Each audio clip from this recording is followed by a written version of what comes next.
Hello guys, welcome back to the channel. In today's video we are going to talk about how to add payment method on Shopify. So let's get into it. You will open up your Shopify admin and you'll get right here. To add any payment method, just go to the settings and then click on payments. Here we have three payments base.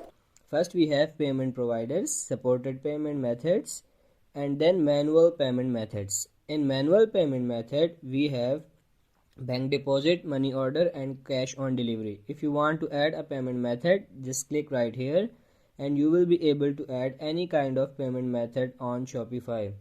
So you can see there is Visa available, MasterCard, then there is American Express, Union Pay, Klarna, Apple Pay. All of these different methods are available, even crypto. So you can accept crypto as well on Shopify.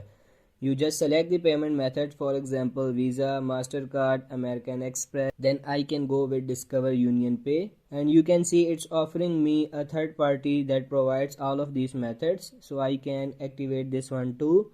And now you will just connect this payment method. Just create an account on any of these payment providers and connect it to your Shopify. So it says connect, click on connect, and then you can connect your Stripe, your PayPal, any payment method right here. You can also go to the payment providers right here, and these are third party payment providers with lot of different options available. So you can just like add your ePay, maybe iCount, so you will be able to receive payment in all of these different methods given. I hope that it was a big help to you. Don't forget to give this video a big thumbs up and subscribe to the channel. Thank you.